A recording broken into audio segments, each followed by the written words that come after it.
توجہ فرمائی، سب سے بڑی آیت اللہ کی بارگاہ سے کون آ رہی ہے؟ سرکار امیر المؤمنین کی ذات ہے۔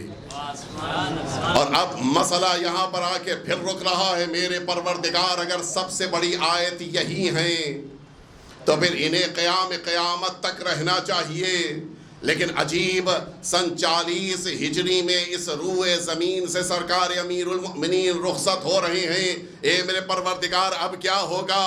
کہا قرآن نہیں پڑھا ہے؟ نَأْتِ بِخَيْرٍ مِّنْهَا وَمِثْلِهَا۔ اب ایک کے بعد دوسری آیت آئے گی، دوسری کے بعد تیسری آیت آئے گی۔ کیا تم نے نہیں دیکھا ہے کہ پیغمبر نے فرمایا تھا کہ اولنا محمد وآخرنا محمد وأوسطنا محمد وکلنا محمد؟ یہ سب کے سب پیغمبر جیسے ہیں۔ اور اگر آپ یہ کہیں کہ ہم کو تو گواہی اصحاب پیغمبر سے چاہیے ہے، ہم تبھی مانیں گے کہ یہ مثل پیغمبر ہیں جب اصحاب کہہ دیں۔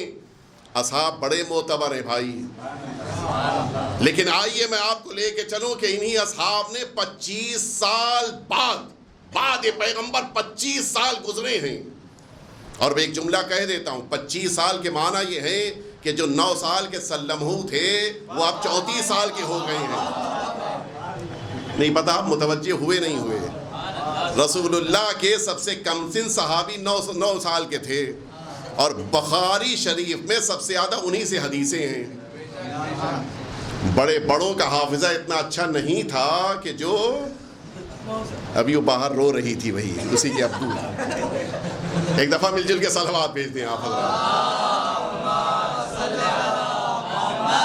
اور اتفاق یہ ہے کہ انہوں نے یہ جملہ لکھا ہے، بقیہ نے تو لکھا انہوں نے بھی یہ جملہ لکھا ہے کہ جس موقع کے اوپر اسی مدینہ طیبہ میں 25 سال کے بعد ایک شخصیت نے مسجد پیغمبر میں نماز کا اقامہ فرمایا، سارے اصحاب جمع تھے، ہر عمر کے اصحاب موجود تھے، ہر قبیلے کے اصحاب موجود تھے، ہر خاندان کے اصحاب موجود تھے، بڑے چھوٹے ہر ایک موجود تھے، اور سب نے آگے پڑھ کے ہاتھوں پہ بیعت کرتے ہوئے جملہ کہا کہ اے علی، ہم نے 25 سال کے بعد رسول جیسی نماز پڑھی ہے۔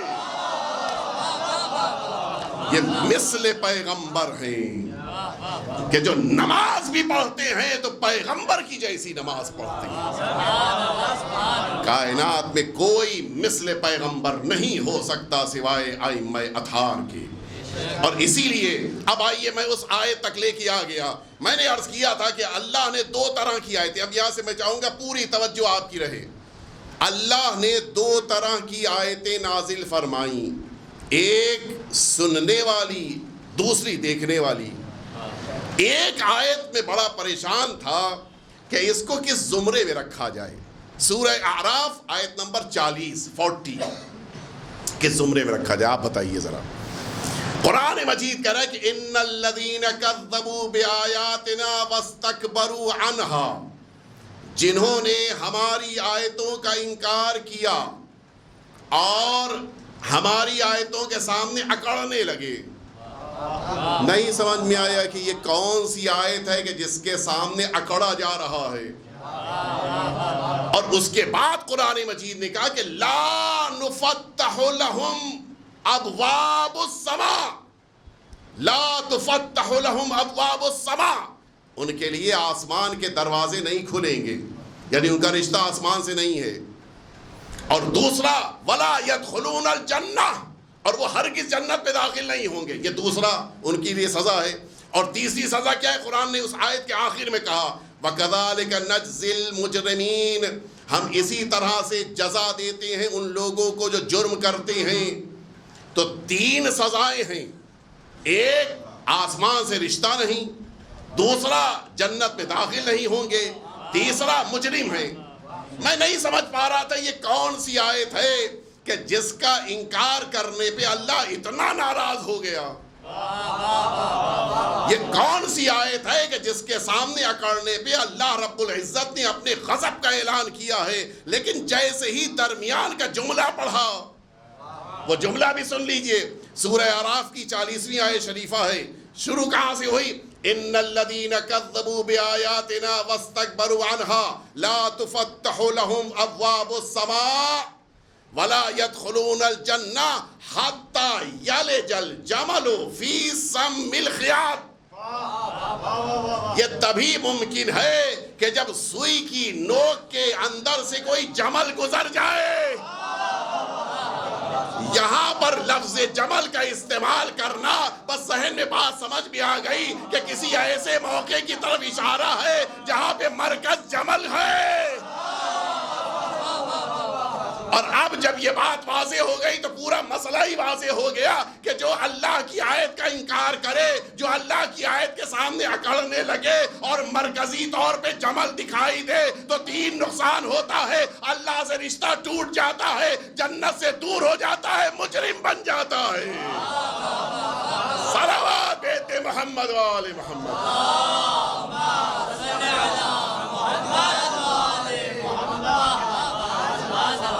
وَمَا لِلَّهِ آیَةٌ أَكْبَرُ مِنِّي. اللہ کی بارگاہ میں مجھ سے بڑی کوئی آیت نہیں ہے.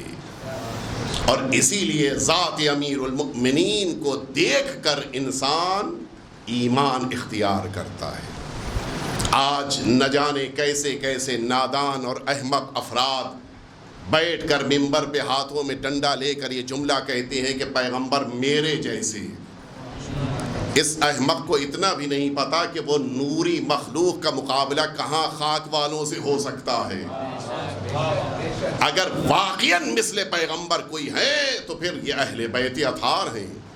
اور یہ عجیب کمال ہے، اللہ کے رسول نے 12 جانشین کا اعلان کیا ہے. اور دنیا میں آپ شمار کر لیجئے، کسی کے وہاں 18 ہیں، کسی کے وہاں 22 ہیں، کسی کے وہاں 52 تک آج نوبت پہنچ چکی ہے. 12 کسی کے وہاں نہیں ہے.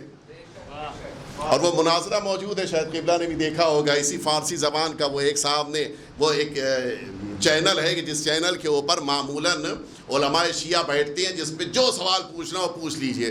وہ ایک بڑے میاں ان کی قوم کے تھے، انہوں نے فون کر کے کہا کہ آپ لوگ بلا وجہ 12 امام کو مانتے ہیں، چلے جائیے مدینہ طیبہ، خود پیغمبر کی مسجد میں ائمہ کے نام لکھے ہیں، آپ ان کو مانیے. کہا اچھا بھئی آپ نام پڑھ کے سنا دی، وہاں کیا لکھا ہے؟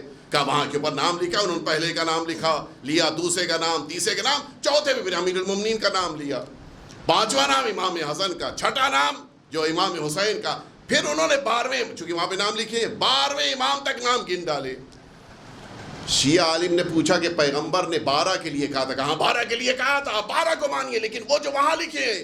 کہا یہ جو کاؤنٹ کیجئے گا کتنے ہو گئے؟ کہا یہ تو 15 ہوئے. انہوں نے کہا کہ مسئلہ نہیں ہے، 12 کو مانیے، یہ 15 کو مانیے. شیعہ عالم کا جواب سنیں گے. شیعہ نے کہا کہ وہی 3 ہی کا تو سارا مسئلہ ہے. ایک دفعہ مل جل کے صلوات بھیجتے ہیں آپ حضرات.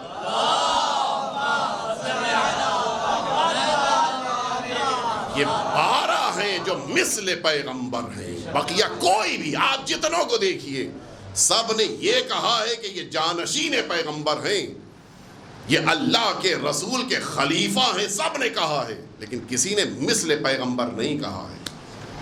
اور یہ عجیب انفرادیت ہے. بات ختم کر رہا ہوں میں اپنی آخر کلام میں کہ یہ جو مثل پیغمبر ہوتا ہے اس کا ایک ایک عمل پیغمبر کے جیسا ہوتا ہے. بولیں گے تو لگے گا پیغمبر بول رہے ہیں، بیٹھیں گے تو لگے گا پیغمبر بیٹھ رہے ہیں، آئیں گے تو لگے گا پیغمبر آ رہے ہیں، جائیں گے تو لگے گا پیغمبر جا رہے ہیں. اور بس ایک جملہ کہہ دوں، اللہ نے شاید اسی لیے مثل پیغمبر بنایا ہے کہ ان کو دیکھو گے تو پیغمبر یاد آئے گا. نہیں بس اتنا ہی نہیں ہے، یہ بھی دیکھو کہ کون ان کے سامنے آیا ہے. جو ان کے سامنے آئے گا وہ پیغمبر کے سامنے آیا ہوا سمجھا جائے گا، اللہ کے رسول کے سامنے سمجھا جائے گا. اور اسی لیے ساری عظمت ان لوگوں کے پاس اتنی اسی لیے ہے کہ وہ رسالت مآب سے وابستہ ہوئے ہیں. لیکن بقیہ جو اہل بیت اطہار ہیں انہیں اللہ نے پیغمبر کے ساتھ بھیجا ہے. اور اسی لیے میں ختم کر دوں اپنی بات. مثال کے طور پہ رضا صاحب کہاں گئے؟ کہاں آئے؟ رضا صاحب مجلس میں آئے، وہ تب آئے کہ جب ہم نے آیت پڑھی تھی نہیں سنی. نہیں میں ایک مثال دے رہا ہوں سمجھانے کے لیے، آپ کچھ اور نہ سوچئے. رضا صاحب تب پہنچے جب آیت نہیں سنی انہوں نے، ہم نے جب پڑھی.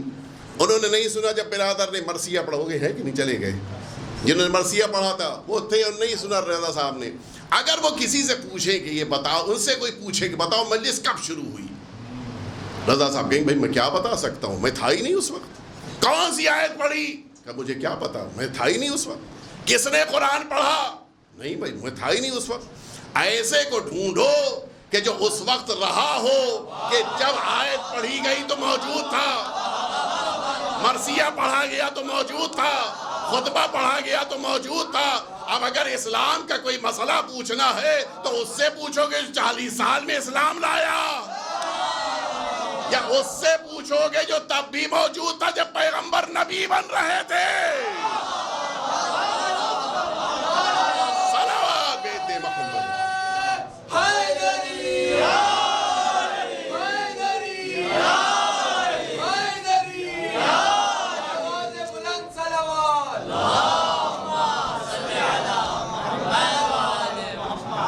بس میں نے اپنی بات کو مکمل کر دیا.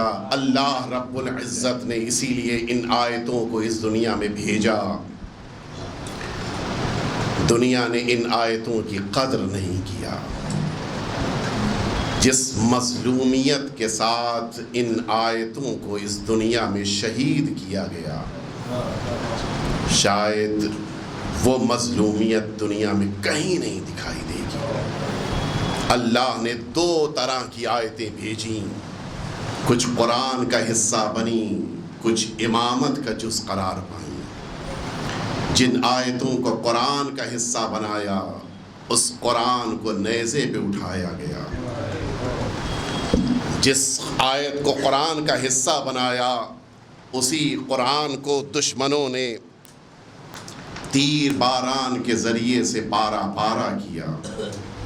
لیکن جس آیت کو پروردگار نے امامت کا حصہ بنایا اس پر بھی یہی ظلم ڈھائے گئے.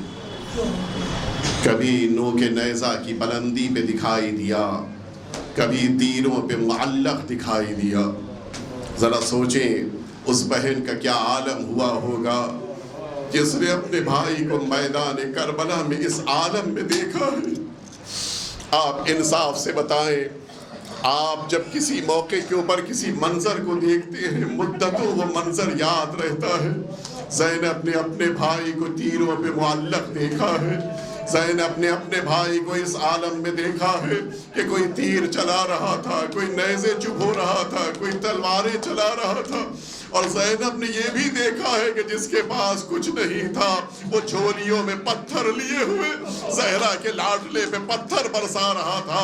یہ علی کی بیٹی اکیلے کھڑے ہو کے دشمنوں کو آوازیں دے رہی تھی, اے اللہ کے رسول کے امتیوں, رسول کا نواسا قتل ہو رہا ہے, آؤ کوئی تو مدد کرنے کے لیے آؤ. لیکن زینب کی آواز کو سننے والا کوئی نہ تھا. شاید زینب نے رخ کیا ہوا آسمانوں کا, اے مادر گرامی میں اپنی کوشش کر چکی, میں اپنے بھائی کو نہ بچا سکی, اے اماں حسین کو بچانے کربلا میں آ جائیے. شاید زینب کا یہ جملہ تھا, ماں میدان کربلا میں آ گئی. لیکن آزاداروں, زینب کا عجیب امتحان ہے. زینب نے دوسرا امتحان تب دیا جب زینب خیمے میں پہنچی ہے. عجیب عالم ہے. زینب نے دیکھا کہ سرخ سیاہ آندھیاں چل رہی ہیں, نہر فرات کا پانی اچھل رہا ہے. اے بیٹا سجاد بتاؤ یہ قیامت کے آثار کیوں ہیں؟ اے پھوپھی اماں میرا بابا میدان کربلا میں قتل ہو گیا. میں جس مصائب جس مصیبت تک آپ کو لے کے آنا چاہتا ہوں آپ ذرا محسوس فرمائے. زینب نے مصائب پہ مصائب برداشت کیے ہیں لیکن ایک مصیبت بڑی منفرد ہے. سنو گے عزاداروں, میدان کربلا میں آپ نے سنا ہے کہ جب ابو الفضل عباس اسی گھوڑے سے زمین کربلا پہ آئے ہیں, آپ کے دونوں بازو قلم ہو چکے تھے. یہ غازی سر کے بل زمین کربلا پہ آیا. سنو گے عزاداروں, یہ میدان کربلا میں اکیلا واقعہ نہیں ہے. 11 محرم کو جب یہ قافلہ کربلا سے نکل رہا تھا, ایک بی بی نے خود کو ناقے سے زمین پہ گرایا.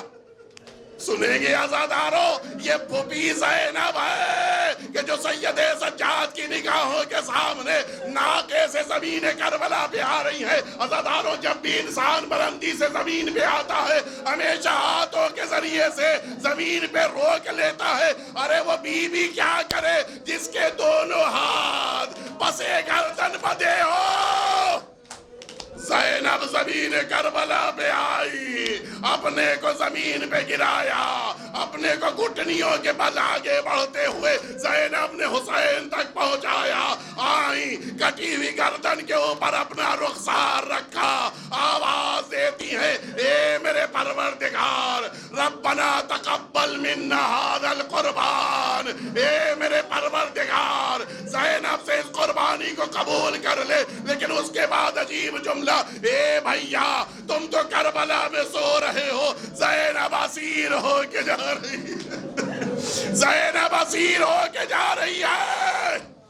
ہاں جناب زینب اس میدان کربلا سے نکلی. بس آخری جملہ عزاداروں, جناب زینب میدان کربلا سے نکلی ہے, اپنے بھائی کے جنازے کو زمین کربلا پہ دیکھا ہے, نہ کفن ہے نہ دفن کا اہتمام ہے. لیکن اب جب زینب کربلا واپس پلٹی ہے عجیب عالم ہے, خود کو دوبارہ ناقے سے زمین پہ گرایا, آواز دیتی ہوئی آگے بڑھی, این ابن امی, میرا ماں جایا حسین کہاں ہے. سید سجاد نے بازو تھاما, اے پوپی اماں یہ میرے بابا کی قبر ہے. زینب نے خود کو حسین کی قبر پہ گرایا, آواز دیتی ہے بھیا زینب شرمندہ ہے جو امانت عصر عاشور کے ہنگام میں تم نے زینب کے حوالے کیا تھا. اے بھیا زینب وہ شام میں چھوڑ کے آئی ہے. اے بھیا زینب اسیر ہو چکی تھی, زینب سکینہ کو نہ بچا سکی.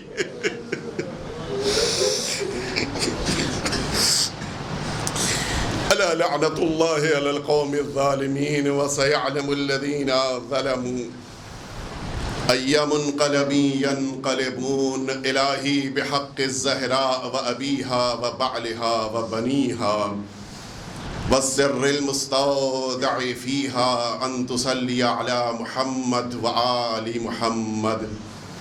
پروردگار ہم سبھی کے آقا اور مولا کے ظہور میں تعجیل فرما. پروردگار ہم سبھی کو حضرت کے رکاب میں دشمنان حسین سے انتقام لینے کی توفیق عطا فرما. پروردگار ہم سبھی کو حضرت کے رکاب میں شہادت نصیب فرما. پروردگار جن کے دلوں میں زیارتوں کا شوق ہے ان کو یہ سعادت عطا فرما. پروردگار اس دنیا میں اہل بیت اطہار کی بارگاہوں کی زیارت اور میدان محشر میں شفاعت نصیب فرما. پروردگار جو مؤمنین اور مومنات اس دنیا سے اٹھ گئے ان سبھی کے درجات کو بلند سے بلندتر فرما. پروردگار جنت البقیع کو آباد فرما. اس مقدس بارگاہ کو ویران کرنے والی قوم پہ اپنا شدید عذاب نازل فرما. ربنا تقبل منا انک انت السمیع العلیم. ماتم حسین.